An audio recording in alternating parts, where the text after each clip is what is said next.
بسم الله الرحمن الرحيم نحمده ونصلي ونسلم على رسوله الكريم أما بعد فأعوذ بالله من الشيطان الرجيم بسم الله الرحمن الرحيم أمن هو قانت آناء الليل ساجدا وقائما يحذر الآخرة ويرجو رحمة ربه قل هل يستوي الذين يعلمون والذين لا يعلمون إنما يتذكر أولو الألباب صدق الله العظيم.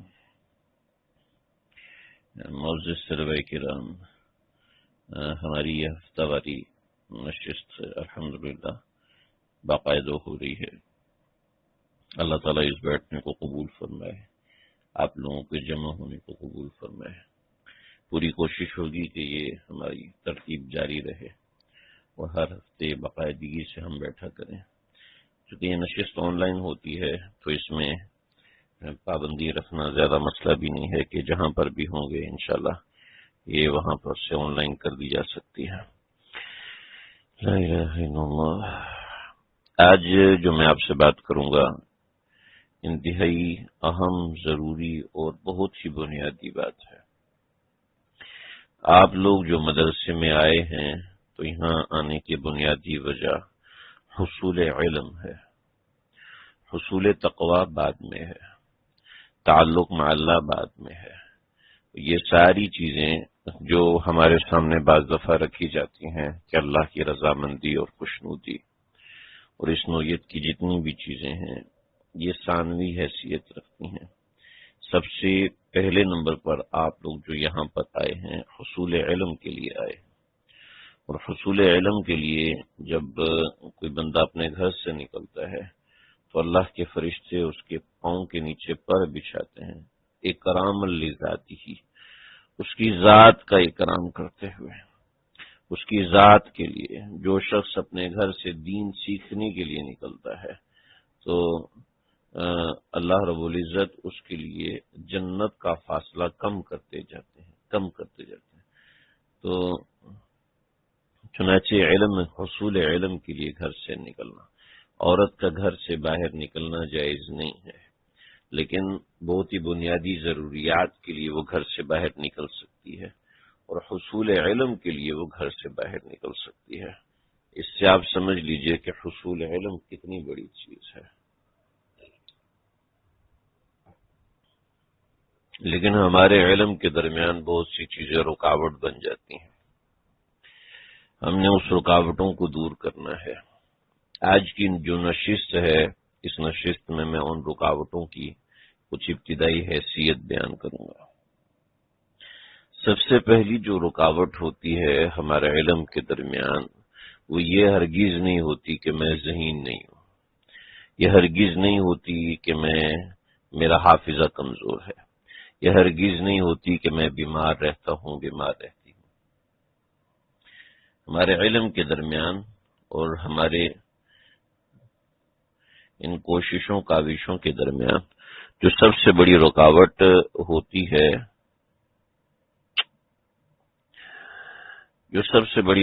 ہوتی ہے، وہ ہماری غفلت ہوتی ہے. آواز میرے خیال کٹ آف ہو گئی تھی، ابھی آواز آ رہی ہوگی.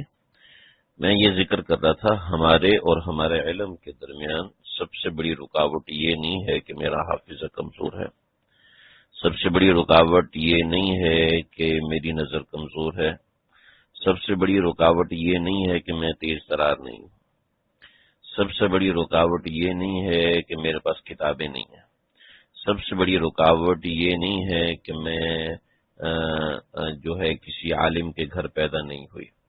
نہیں، سب سے بڑی رکاوٹ ہماری غفلت ہوتی ہے. ہمارے اور ہمارے علم کے درمیان جو سب سے بڑی رکاوٹ ہے وہ ہماری غفلت ہے. جب طالب علم غافل ہو جاتا ہے تو اب اس کو ہوش میں کوئی بھی نہیں لا سکتا. اب غفلت کی بہت سی صورتیں ہیں. پہلی صورت، آپ کے دل میں استاد کے لیے بدگمانی آ گئی، آپ کے دل میں استاد کے لیے حقارت آ گئی، میرے استاد کو تو کچھ آتا ہی نہیں ہے. آپ کے دل میں آپ کے استاد کے لیے یہ بات پیدا ہونے لگی کہ ہمارا استاد متقی پرہیزگار نہیں ہے، آپ کے دل میں آپ کے استاد کے بارے میں یہ چیز آ گئی کہ یہ استاد آج کل کا استاد کہلانے کے قابل تھوڑی ہے، استاد تو یہ ہوتے تھے، وہ ہوتے تھے، ایسے ہوتے تھے، ویسے ہوتے تھے، ہمارے استاد کو فلاں چیز نہیں آتی۔ دیکھیں یہ ہماری عقل کے اوپر موقوف نہیں ہوتا۔ کتنے ایسے طلباء کو رولتے ہوئے دیکھا ہے، برباد ہوتے ہوئے دیکھا ہے کہ جنہوں نے استاد کی برائی کی وہ تباہ ہو گئے۔ غفلت آتی ہے، اس کے لیے بہت سے راستے ہیں، بہت سے دروازے ہیں۔ پہلا دروازہ یہ ہے کہ استاد کو نظر سے گرا دیتے ہیں، طالب علم استاد کو کم سمجھنے لگتے ہیں کہ استاد تو ایسے ہوتے تھے، استاد ویسے ہوتے تھے۔ علی ابن مدینے نے امام بخاری رحمۃ اللہ علیہ کو اپنے وطن سے نکلنے پہ مجبور کر دیا، لیکن مجال ہے کہ امام بخاری رحمۃ اللہ تعالی علیہ کی زبان سے اپنے استاد کے بارے میں ایک لفظ بھی آیا ہو۔ امام بخاری سے بڑھ کے کون ہوگا جی؟ استاد ہمیشہ اپنے طالب علم کا بھلا چاہتا ہے، اور استاد ہمیشہ اپنے طالب علم کے بارے میں اچھائی سوچتا ہے، کبھی اس کے بارے میں برائی نہیں سوچتا ہے۔ عام طور پہ یہی ہوتا ہے۔ ہاں کوئی دو چار ہوتے ہیں، اس سے ہر بندے کو خود ہی اندازہ ہونے لگتا ہے، لیکن ہر استاد ایسا نہیں ہوتا۔ اب جو طالب علم ایسا ہے کہ اس کو ہر استاد میں سے کیڑا نظر آتا ہے، صرف ایک استاد صحیح ہے، اس کے علاوہ سارے استاد میں سے وہ ایک استاد بھی صحیح اس لیے کہتا ہے کہ میں اگر سبھی کو برا کہوں گا تو لوگ یہ ہمارے ساتھی میرے بارے میں کیا سوچیں گے۔ تو سب سے پہلی بات یہ ہے کہ آپ علم سے غافل نہیں ہوں گے۔ غفلت کا پہلا دروازہ یہ ہے کہ آپ اپنے استاد کو حقیر سمجھنا شروع کر دیں، آپ اپنے استاد کے بارے میں بدگمان ہو جائیں، یہ آپ کے مزاج میں غفلت پیدا کرتی ہے۔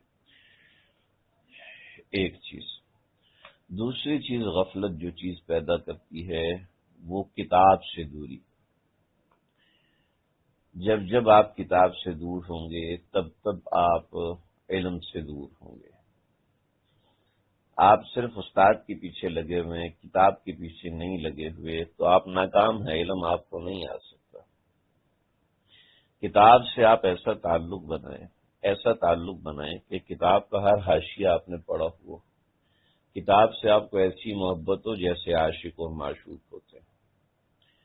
امام نووی رحمۃ اللہ علیہ کتاب سے ایسی عشق کرتے تھے، ایسا عشق کرتے تھے کہ کتابوں میں لکھا ہے، امام ذہبی نے حالات، امام ذہبی کسی اور نے حالات لکھے مجھے ذہن میں نہیں، تو میں 2 سال تک امام نووی رحمۃ اللہ علیہ لیٹے نہیں، نیند آتی ٹیک لگا کے سو جاتے تھے، پھر اٹھ کے کام کرنے لگتے تھے۔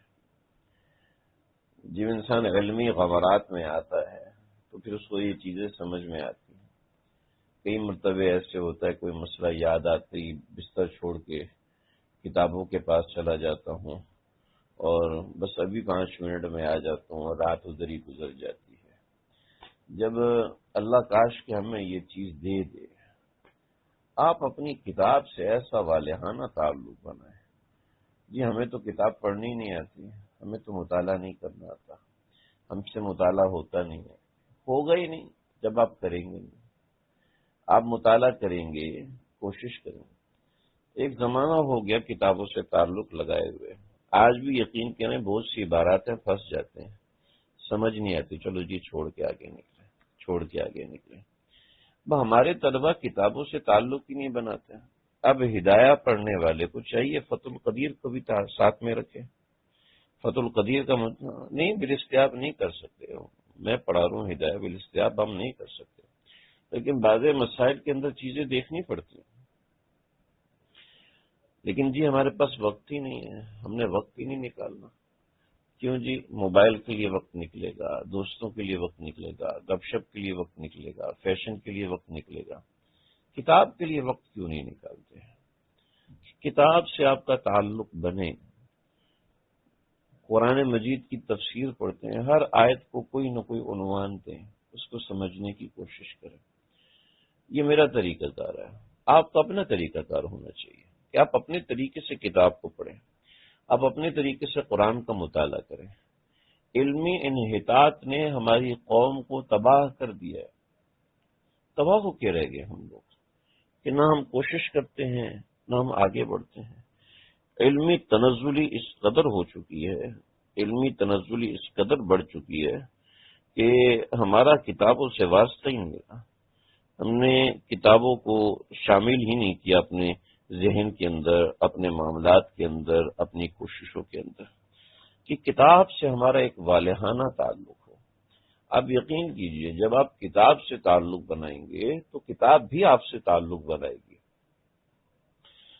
ہمارے کئی بزرگ اور مشائخ بدائے ثنائے 100 مرتبے پڑھی، کسی نے 200 مرتبے پڑھی، کسی نے 700 مرتبے پڑھی، کہ جب ہم کتاب سے تعلق بناتے ہیں تو پھر کتاب بھی تعلق بناتی ہے۔ حافظ ابن حجر عسقلانی رحمۃ اللہ علیہ ایک ہفتے میں بخاری ختم کرتے تھے۔ ابھی میں نے عرب میں شیخ طیب ہیں، ان سے وقت لیا، ائمہ حرمین کے استاد ہیں، ام القرا کے اساتذہ میں ہیں، میں نے ان سے وقت لیا تو کہنے لگی کہ بیٹا 2 ہفتے تو آپ کو آنا پڑے گا میرے پاس۔ میں نے کہا جی شیخ کس چیز کے لیے؟ فرمایا کہ 1 ہفتے میں ہم بخاری ختم کریں گے اور 1 ہفتے میں ابو داؤد ختم کریں گے۔ تم ابو داؤد پڑھا رہے ہو اور میں بخاری کی ترقیم کروا رہا ہوں، تو لہٰذا 1 ہفتے میں بخاری ساری ختم کریں گے، 1 ہفتے میں ابو داؤد۔ میں نے کہا مذاق کر رہے ہیں۔ میں نے ساتھیوں سے پوچھا کہ بھئی یہ کیا ہے؟ تو کہتے ہیں شیخ ایسے ہی کرتے ہیں، جو بھی مہمان آتے ہیں اس کو بٹھا دیتے ہیں، روزانہ 4-5 گھنٹے عبادت پڑھواتے ہیں اور بخاری ختم کرواتے ہیں۔ مسند حمیدی پڑھنی ہے، مسند ابو عوانہ پڑھنی ہے اور یہ کتابیں۔ وہ شیخ کہتے ہیں پڑھتے جاؤ، وہ آپ کے کمپیوٹر میں ٹیب میں ڈال دیں گے، کتاب آپ کو خریدنے کی ضرورت نہیں، بڑی آسانی کے ساتھ آپ کتاب سے رسائی حاصل کر سکتے ہیں۔ تو جن کو کتابوں سے واسطہ ہوتا ہے وہ ایسے کرتے ہیں۔ یہ صرف خواب اور کہانیاں نہیں ہیں کہ ہمارے مشائخ مشکات کا مطالعے کو فرض عین سمجھتے تھے کہ روزانہ مشکات کا مطالعہ ہو، چاہے دورے میں چلے جائیں چاہے دورے سے پار ہو جائے، مشکات کا طالب علم مشکات لازمی پڑھے۔ اب ہمارے یہاں مسئلہ ہے تقریری، ہم مقرر بن چکے ہیں، مقرر صاحب تقریر کرتے ہیں اور تقریر میں لگے ہوتے ہیں۔ اب ایک بہت بڑے پاکستان کے سیرت نگار ہیں، انہوں نے ایک کورس شروع کروایا، میں نے بھی ان میں سے حصہ لیا، تو انہوں نے اپنی ایک کتاب ریکمینڈ کی کہ اس کتاب کو پڑھیں۔ تقریباً 2 ہفتے پہلے میں نے ان سے ایک چیز کا حوالہ مانگا، میں نے کہا حضرت یہ حوالہ آپ دے دیجئے۔ بطور مثال ایک میں آپ کو بات کر رہا ہوں، انہوں نے کتاب میں لکھا کہ حضرت ابوبکر صدیق رضی اللہ تعالیٰ عنہ کو آپ صلی اللہ علیہ وسلم کو حضرت ابوبکر کندھوں پہ اٹھایا اور کندھوں پہ اٹھا کے غار تک لے کر گئے۔ اب یہ بات شیخ عبدالحق محدث دہلوی رحمۃ اللہ علیہ نے لکھی ہے۔ جب یہ دلائل النبوہ کے اندر حضرت نے لکھی ہے، اور نہیں معارج النبوہ، دلائل النبوت عربی میں، معارج النبوہ فارسی کتاب ہے۔ میں نے کہا حضرت نے لکھا ہے کہ بعض روایات کا حوالہ حضرت نے نہیں دیا، آپ کو یہ کہاں سے ملا؟ اس کا حوالہ آپ ہمیں دے دیجئے۔ تو آپ یقین کیجئے وہ اتنے بڑے سیرت نگار ہیں، سارا زور زار لگا دیا، ان کو حوالہ نہیں ملا کہ ہمارا کتابوں سے رسائی نہیں ہے، ہمارا کتابوں سے واسطہ نہیں ہے۔ وجہ اس کی یہی ہے کہ ہم لوگ پڑھتے نہیں ہیں، ہمارے طلبہ نہیں پڑھتے، ہمارے علماء نہیں پڑھتے، ہماری عالمات نہیں پڑھتی، کہ نہ وہ اختلاف کی نوعیت کو سمجھتے ہیں، نہ اختلاف کے مرجع کو سمجھتے ہیں۔ کیوں جی؟ ہمارے پاس وقت نہیں ہے۔ وقت پھر کیا کرتے کیا ہے جب آپ کتاب سے واسطہ تعلق نہیں بنائیں گے؟ تو کتاب بھی آپ سے واسطہ تعلق نہیں بنائے گی۔ آپ کتاب سے واسطہ تعلق بنائیں گے، کتاب آپ کو انمول ہیرے دے گی، وہ چیزیں دے گی کہ جو آپ نے چشم تصور میں بھی نہیں سوچا ہوگا۔ تو یہ آپ کے میرے اختیار میں ہے۔ ہم لوگ علم سے غافل ہوتے جا رہے ہیں۔ ہمارے بڑے بڑے حضرات کتابوں کا مطالعہ نہیں کرتے، موضوعات کو دیکھتے نہیں ہیں، موضوعات کے متعلق ان کی وہ تعلیم نہیں ہوتی۔ البتہ کرنٹ افیئر پہ بولیں گے، جناب یہ اس پہ بولیں گے۔ ایک طالبہ نے مجھے خط لکھا کہ میں نے اپنے مدرسے کے اندر بائیکاٹ کے حوالے سے تقریر کیا، میری معلمات نے مجھے بڑا سراہا ہے، بہت یہ کیا وہ کیا، مجھے آگے بتائیں مجھے آگے کن موضوعات پہ تقریر کرنی چاہیے۔ میں نے کہا بائیکاٹ پہ آپ نے ماشاءاللہ تقریر کیا، آپ نے کن احادیث کو موضوع بحث لایا؟ اور فقہی تکلیف آپ نے بائیکاٹ کی کہاں کی؟ کہنے لگے یہ کیا ہوتا ہے، کتابوں میں تھوڑی بائیکاٹ کے بارے میں ملے گا۔ میں نے کہا پھر آپ نے کہاں سے بولا؟ میری بات کان کھول کے سنیں، دل کے کانوں سے سنیں، بڑی توجہ سے سنیں۔ وہ طلبہ عزیز جو موقوف میں ہیں اور دورے میں ہیں، وہ تقریر کریں، اس سے پہلے کہ طلبہ تقریر نہ کریں، قطعاً تقریر نہ کریں، بالکل تقریر نہ کریں۔ اگر عادت ہے تو اس کو ختم کریں۔ موقوف اور دورے کے طلبہ لازمی تقریر کریں اور بہترین تقریر کریں۔ ان کی تقاریر ساری درسگاہوں میں کروائی جائیں۔ اس سے چھوٹے درجے کے طلبہ کو تقریر کرانا یہ نقصان دہ۔ حضرت نے لکھا ہے کہ جلالین کا طالب علم کرے، لیکن آج کے زمانے میں جلالین کا طالب علم بھی نہیں۔ اب تقریر کا کرائیٹیریا، موقوف اور دورے کا طالب علم یہ تقریر کرے، اس سے پہلے کہ طلبہ تقریر ہرگز نہ کریں۔ جو جتنی بہترین تقریر کرتا ہے وہ اتنے بڑے گڑھے میں گرے گا۔ اور دورے سے فارغ ہونے کے کم از کم 5 سال تک، سابعہ، موقوف اور دورہ، اور دورے سے فارغ ہونے کے 5 سال تک خبردار جو ایک لفظ اپنے پاس سے بولا، جو بھی بولنا ہے کتابوں سے بولیں، جو بھی بولنا ہے تفسیروں سے بولیں اور مستند تفسیروں سے بولیں۔ لہذا موقوف کا طالب علم ہے، مشکات سامنے رکھے اور مشکات سے تقریر کرے کہ اس حدیث کے تحت فلاں بزرگ نے یہ لکھا، فلاں بزرگ نے یہ لکھا، لہذا اس سے یہ بات سمجھ میں آتی ہے۔ بس اس کے علاوہ تقریر کرے تو استاد اس کو جرمانہ لگائے، خبردار آپ نے تقریر یہ جو کری ہے اس کو آپ ہمیں لکھ کے دو۔ جو تقریر کریں ان کو لکھوائیں، طلبہ کو اکسائیں کہ آپ تقریر کرو، آپ کے لیے ضروری ہے، لیکن کرنی ہے اس طریقے سے کرو۔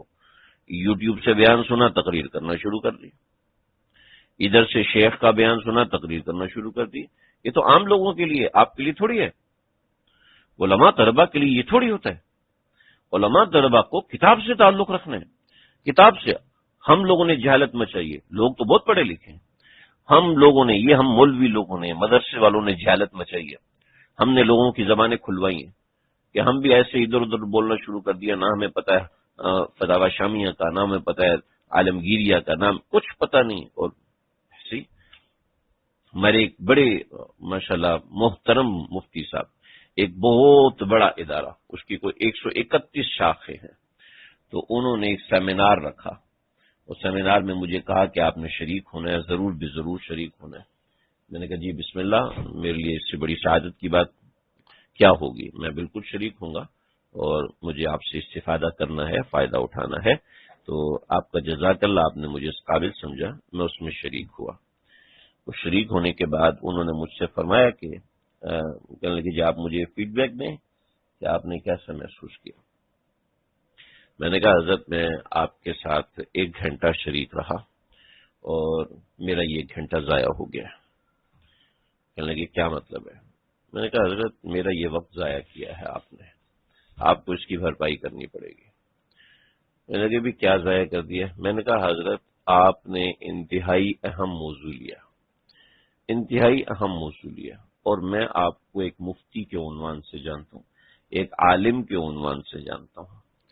آپ نے جو بھی بات کی، کسی ایک بات کا آپ نے حوالہ نہیں دیا، کسی ایک بات کا آپ نے حوالہ نہیں دیا۔ عالم اور طالب علم کی تقریر وہ ہوتی ہے جس میں حوالہ ہو، بغیر حوالے کے بات نہ کرے۔ آپ نے اتنے اہم مسائل بیان کیے، اور ان اہم ترین مسائل میں سے کسی ایک مسئلے کا آپ نے حوالہ نہیں دیا۔ کیا مسئلہ ہے؟ کیا فائدہ ہوا مجھے آپ کی تقریر میں بیٹھنے کا؟ آپ نے اپنے سامنے متخصصین کو بٹھایا ہوا تھا، ان متخصصین کو کیا آپ نے سبق دیا؟ آپ تخصص میں براہ راست شامیہ پڑھاتے ہیں، عالمگیریہ پڑھاتے ہیں، آپ اس حوالے سے جو مہم چلا رہے ہیں کن بنیادوں پہ چلا رہے ہیں؟ آپ کہہ رہے ہیں کہ ان کی چیزیں استعمال کرنا یہ جائز نہیں ہے۔ میں نے کہا بالکل صحیح ہے، بائیکاٹ کرنا ضروری ہے۔ اہل کفر سے اس وقت یہود جو ہے وہ فلسطین کا نیا مسئلہ تھا، میں نے ان سے کہا کہ بائیکاٹ کرنا ضروری ہے، بالکل ضروری ہے۔ آپ اس کے اندر مجھے بتائیں کہ آپ نے بنیاد کس آیت کو بنایا؟ جو آپ نے آیت پڑھی وہ آپ نے آیت پڑھی وما ارسلناک الا رحمۃ للعالمین، اس آیت کا بائیکاٹ سے کیا تعلق ہے؟ پھر آپ نے حدیث پڑھی الغیبۃ اشد من الزنا، اس کا بائیکاٹ سے کیا تعلق ہے؟ عالم دین ہو، جو آپ نے خطبہ پڑھا، یہ خطبہ کہیں بھی مسمون اور منقول نہیں ہے، یہاں سے آپ شروع کریں اور آخر تک کوئی بات ایسی آپ نے کہی نہیں جو کتابوں میں لکھی ہوئی ہو۔ ابھی اس میں ہم بات کیا کر سکتے ہیں؟ میں نے کہا بات کیوں نہیں کر سکتے؟ بخاری شریف میں بنو قریظہ کا واقعہ آپ سناتے اور بنو قریظہ سے متعلق جو آیات ہیں وہ آپ پڑھتے، پھر آپ صلی اللہ علیہ وسلم نے ان کے درختوں کو کاٹا، پھر اس کے تحت جو آیت مبارکہ آئی ہے وہ آپ پڑھتے، اور پھر اس کے تحت فقہا نے لکھا ہے کہ دشمن کو مالی نقصان پہنچانے کے لیے مالی چیزوں کا فقدان، مالی چیزوں کا نقصان کرنا، رزق کو ضائع کرنا ان کی وجہ سے یہ جائز ہے، جیسا کہ فتاوی شام میں کتاب الخراج دیکھ لیں، عالمگیریہ میں کتاب الخراج دیکھیے، اسی طریقے سے محیط برہانی میں دیکھیے، اور اسی طریقے سے فتح القدیر کے اندر اس کے تحت ساری بحثیں تفصیل سے لکھی ہیں۔ میں نے کہا میں شور ہوں کہ آپ نے کوئی فتح القدیر نہیں پڑھی، اس کے حوالے سے آپ نے کوئی شامیہ نہیں پڑھی، تو آپ نے ہمیں کیوں بلایا؟ آپ عام عوام الناس کو بلا لیتے اور کہتے کہ جی سنو۔ تو یہاں وجہ کیا ہے؟ وجہ وہ بیماری کہ ہمارا کتابوں سے واسطہ نہیں، ہمارا کتابوں سے تعلق نہیں۔ تاترخانیہ میں باقاعدہ اس کے ابواب قائم کیے اور اتنے زبردست چیزیں ہیں، تو یہ تو ہمارے اپنے لوگ ہیں جو اس کے حوالے سے شیخ الاسلام ابن تیمیہ نے لکھا ہے، ابن القیم رحمۃ اللہ علیہ نے لکھا ہے، آپ اس کو دیکھیں گے تو آپ کی عقل دنگ رہ جائے گی۔ لیکن مسئلہ یہ کہ ہمارے طنز پڑھانے والے باہر پڑھنے کو تیار نہیں ہیں، تبیین پڑھنے کو تیار نہیں، منحت الخالق پڑھنے کو تیار نہیں، اور ظاہری بات ہے وہ صرف کنز کے متن میں ہی پھنسے ہوئے ہیں، تو کل کو وہ متن بھی حل نہیں ہوگا، اردو شروحات سے حل کر کے ہم طلبا کو پڑھا رہے ہوں گے، وہ طلبا کا بھی اس طرح کا بڑا ہی عظیم قسم کا نقصان ہوگا۔ تو بھائی یہ وہ چیزیں ہیں جس سے ہمارا بہت بڑا نقصان ہو رہا ہے۔ ہماری قوم کے جتھے علماء اور عالمات کے فارغ ہو رہے ہیں اور آتا جاتا کخ بھی نہیں، بالکل صفر ہے۔ یہ چیزیں کب ختم ہوں گی جی؟ یہ کیوں ہو رہی ہیں چیزیں؟ کیا لوگ مدرسوں کو چلانے کے لیے پیسے دیتے ہیں؟ یہ اس لیے دیتے ہیں کہ نکموں کی فوجیں بنے۔ چنانچہ ہوتا کیا ہے، ہماری عالمہ ماشاءاللہ مدرسہ پڑھتی ہے، اور مدرسہ پڑھنے کے بعد اس کو شرمندگی ہوتی ہے اپنے آپ کو بتاتے ہوئے کہ میں عالمہ ہوں، اس کو شرم آتی ہے کہتے ہوئے کہ میں نے مدرسہ پڑھا ہوا ہے، اس کو افسوس ہوتا ہے اپنے مدرسے پڑھے ہونے کے اوپر، اس کو دکھ ہو رہا تو وہ کہتی کاش میں ڈاکٹر بن جاتی، کاش میں فلاں کر لیتی، کاش میں فلاں کر لیتی۔ کیا ہے؟ احساس کمتری اس لیے کہ اپنے اندر کچھ بھی نہیں، اپنا اندر خالی ہے، اپنے اندر کوئی محنت کا مادہ نہیں ہے، محنت کی کوشش اور کاوش نہیں ہے۔ تو اپنی غفلت کو ختم کیجئے۔ جب آپ کی یہ غفلت ختم ہوگی، جب آپ کتاب سے تعلق بنائیں گے تو یہ سب چیزیں آئیں گی، اور ان سب چیزوں کے معاملات آئیں گے، اور بہت سی ایسی چیزیں آئیں گی۔ ہم اپنی کوشش کریں، اپنے علم کی کوشش کریں، اور علم کے اوپر توجہ دیں، دھیان دیں۔ جب علم پہ توجہ دھیان ہوگا تو بہت سی چیزیں سمجھ میں آئیں گی۔ علم پہ توجہ دھیان نہیں ہوگا، کتابوں سے تعلق واسطہ نہیں بنے گا، تو ظاہری بات ہے پھر یہ ہم مختلف قسم کے عذر کر رہے ہوں گے، جی ہمارے پاس وقت نہیں ہے، ہمیں عربی کی سمجھ میں نہیں آتی، ہمیں عبارتیں سمجھ میں نہیں آتی، ہمیں یہ سمجھ میں نہیں آتا۔ وہ مختلف قسم کے بہانے ہم گھڑتے ہیں۔ ابن القیم رحمۃ اللہ تعالی علیہ وہ فرماتے تھے کہ میں نے دیکھا کہ میں نے نوٹ کیا کہ شیخ الاسلام ابن تیمیہ کو ہم نے کبھی سوتے ہوئے نہیں دیکھا، تو میں نے کہا کہ میں رات حضرت کی مسجد میں گزاروں گا، دیکھوں گا کہ حضرت کیسے سوتے ہیں۔ چنانچہ ابن القیم کہتے ہیں کہ میں ممبر کے پیچھے آ کے چھپ گیا، اور میں نے دیکھا شیخ الاسلام ابن تیمیہ رات کو آئے ہیں، مصلی پہ کھڑے ہوئے، اور کھڑے ہوتے ہی نماز پڑھنا شروع کی اور رونا شروع کیا، کرتے کرتے کرتے دیکھا کہ فجر ہو گئی، فجر کی نماز ہوئی اور حضرت کا درس شروع ہو گیا۔ میں پورا وقت ساتھ رہنے کے بعد، کئی مہینے کوششیں کرنے کے بعد دیکھ ہی نہیں سکا کہ شیخ الاسلام ابن تیمیہ کبھی سو رہے ہیں۔ یہ علم ایسی چیز ہے جو آپ کو اندر سے جلا بخشتی ہے، علم ایسی چیز ہے جو آپ کے اندر کے حوصلے جماتی ہے، علم ایسی چیز ہے جو آپ کے اندر ایک فکر پیدا کرتی ہے، ایک فکری مادہ پیدا کرتی ہے، آپ کے اوقات میں برکتیں پیدا کرتی ہے۔ اب ہمارے پاس صرف عذر اور بہانے ہیں، اور یاد رکھنا فَإِنَّ الْعِلْمَ نُورٌ مِّنْ إِلَٰهِ وَاللَّهُ لَا يَعْطِي نُورُهُ لِلْعَاصِي۔ آپ بد نظری کر رہے ہیں تو آپ کو اللہ علم سے دور کر دیں گے، یاد رکھیے۔ آپ غیبتیں کر رہے ہیں تو اللہ آپ کو علم سے، کوئی بہانہ بنے گا، آپ کتاب سے دور ہو جائیں گے، آپ کا کتاب سے کوئی واسطہ نہیں بنے گا، آپ کو کتابیں پڑھنے سے الجھن ہونے لگے گی، کتاب سامنے رکھ کے آپ کو دیکھنے سے آپ کو سر میں درد ہونے لگے گا۔ کیا ہے؟ آپ کا علم سے واسطہ نہیں، آپ کا علم سے واسطہ نہیں تو کائے کا عالم، کائے کی عالمہ، کائے کا مفتی۔ پوری تقریریں کرنے کے بعد کوئی نہ کتاب کا نام ہے نہ کتاب کا حوالہ، ایسا نہیں ہونا چاہیے۔ ایک عالم دین کا اپنی کتابوں سے واسطہ اور تعلق ایسا ہونا چاہیے کہ واقعی سے فائدہ ہو۔ ہم دوسرے مسائل کے اندر بہت شیر بن جاتے ہیں، ہوگا جناب نواز شریف ٹھیک ہے، عمران خان ٹھیک ہے، بینظیر ٹھیک ہے، یہ ہے وہ ہے۔ اہل علم کا کیا کام بھائی؟ سیاست ہے، سیاست کا اپنی جگہ پر کردار ہے، آپ سیاسی نشیب و فراز کو علمی نہج پہ تولو نا بھائی۔ اہل دین کی علمی درسگاہیں یہی تو ہوتی ہیں۔ ڈاکٹر ڈاکٹری کے حساب سے چیزوں کو دیکھتا ہے، عالم علم کے حساب سے چیزوں کو دیکھیں، علماء بھی اخبار کے حساب سے چیزوں کو دیکھنا شروع کر دیں، علماء بھی چینلوں کے حساب سے چیزوں کو دیکھنا شروع کر دیں، تو کیا ہے جناب فلاں صحافی نے یہ کہا، جو جتنا زیادہ آوارہ گرد ہے اس کی رائے اتنی زیادہ بڑی ہے، کہ وہ جناب کبھی یہ چینل لگاتا ہے، کبھی وہ چینل لگاتا ہے، کبھی اس صحافی کو سنتا ہے، کبھی اس صحافی کو سنتا ہے، کبھی اس کا کالم پڑھتا ہے، کبھی اس کا کالم پڑھتا ہے۔ نہیں پڑھنا تو آپ نے کتابیں نہیں پڑھنی، نہیں پڑھنا تو آپ کو پتہ نہیں ہے کہ حدیث کا اس میں کیا مقام ہے، اس معاملے میں اللہ کے نبی نے کیا ارشاد فرمایا، اس کا کیا چیز بن سکتی ہے، اس کا کیا جواب بن سکتا ہے، اس کا کیا معاملہ ہو سکتا ہے، وہ علماء کو پتہ ہی نہیں، علماء کو اس سے واسطہ نہیں۔ بھی کیوں واسطہ ہوگا؟ جب آپ علم کی سرحدوں سے ہی دور ہیں تو ظاہری بات ہے پھر اس طرح کی چیزیں ہوں گی۔ تو اس موضوع کو میں جاری رکھوں گا، آج کے لیے بس اتنا ہی کہ اپنے آپ کے اندر مطالعے کی عادت ڈالیں، اور مطالعہ اپنی درسی کتابوں کا، ان کو گہرائی سے پڑھیں۔ ایک عبارت ہے، اس کو 50 مرتبہ پڑھیں، 100 مرتبہ پڑھیں، 200 مرتبہ پڑھیں، اس کو آہستہ آہستہ سمجھنے کی کوشش کریں۔ کیا جی ترجمہ ہی نہیں آتا تو کیسے سمجھے؟ ارے آ جائے گا، تھوڑا صبر کرو، سمجھنے کی کوشش کرو، ترجمہ بھی آئے گا، چیزیں بھی آئیں گی، چیزیں واضح بھی ہوں گی، سمجھ میں بھی آئیں گی۔ اللہ مجھے، آپ کو، اللہ ہم سب کو سمجھنے کی، عمل کرنے کی توفیق عطا فرمائے۔ آج کی نشست یہیں تک، انشاءاللہ آگے میں اس موضوع کے اوپر مزید چند باتیں ذکر کروں گا۔ اللہ مجھے، آپ کو، ہم سب کو سمجھنے کی، عمل کرنے کی توفیق عطا فرمائے۔ وآخر دعوانا ان الحمدللہ رب العالمین، وصلی اللہ